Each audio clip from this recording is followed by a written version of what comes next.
যে সমস্ত সংবাদ মাধ্যম সকালে রাজধানীর সার্কিট হাউস রোডে চলচ্চিত্র ও প্রকাশনা অধিদপ্তরের সভাকক্ষে ফ্যাসিবাদী শাসনামলে সাংবাদিক হত্যা ও নিপীড়ন শীর্ষক সেমিনারের আয়োজন করে বাংলাদেশ সাংবাদিক কল্যাণ ট্রাস্ট। এতে প্রধান অতিথি ছিলেন তথ্য ও সম্প্রচার উপদেষ্টা মাহফুজ আলম। আলোচনায় অংশ নিয়ে গণমাধ্যম কর্মীদের বেতন প্রসঙ্গে তিনি জানান, মর্যাদার সাথে সাংবাদিকরা যেন পরিবার নিয়ে জীবনযাপন করতে পারেন সেভাবে বেতন কাঠামো নির্ধারণে কাজ করছে সরকার। সাংবাদিকরা যাতে স্বাবলম্বী হতে পারেন, তারা যাতে তাদের যে বেতন আছে এই বেতন দিয়ে যেন তাদের ফ্যামিলি মর্যাদার সাথে ফ্যামিলি চালাতে পারেন, আমরা এটার জন্য সর্বোচ্চ চেষ্টা করব।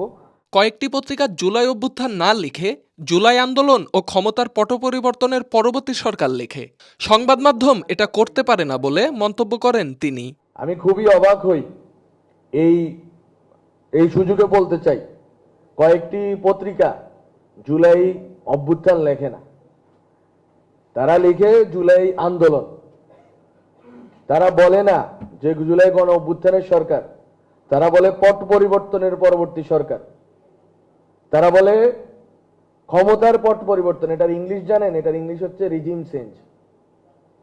রেজিম চেঞ্জ মানে হচ্ছে যেটা ইন্ডিয়ান ন্যারেটিভ, যে এখানে রেজিম চেঞ্জ হয়েছে, একটা রেজিম চেঞ্জ অপারেশন হয়েছে, এখানে 2000 লোক শহীদ হয় নাই, এখানে জাস্ট একটা চক্রান্ত হয়েছিল এবং হাসিনাকে উৎখাত করা হয়েছে।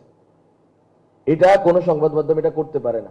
আওয়ামী লীগের শাসনামলে যেসব গণমাধ্যমকে লাইসেন্স দেয়া হয়েছে সেগুলোর ব্যাপারে তদন্ত করা হবে বলেও জানান তথ্য উপদেষ্টা। সম্মতি উৎপাদনের জন্য গণমাধ্যমকে দরকার ছিল এবং গণমাধ্যম তৈরি করা হয়েছিল এই উদ্দেশ্যে।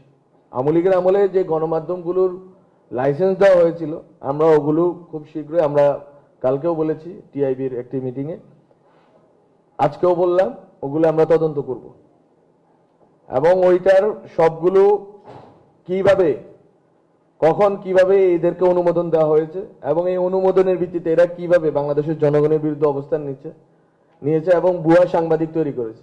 3 সাংবাদিক চাকরিচ্যুত হওয়ার ঘটনায় সরকারের নেতিবাচক অবস্থানও স্পষ্ট করেন মাহফুজ আলম। কোনো নোটিশ পাঠায় নাই কাউকে, এমন ভাবে টিভি টেলিভিশনটা নিজেরা বন্ধ করে দিল যেন মনে হলো সরকার বন্ধ করেছে, কিন্তু সরকার তো বন্ধ করেনি। সরকার বন্ধ করার জন্য কল দেয়নি, কোনো গোয়েন্দা সংস্থা এই কাজটা করেনি, আপনারা করেছেন এবং পুরা দুনিয়ায় নিউজ হলো যে সরকার একটি টিভি চ্যানেলে সম্প্রচার বন্ধ করে দিয়েছে।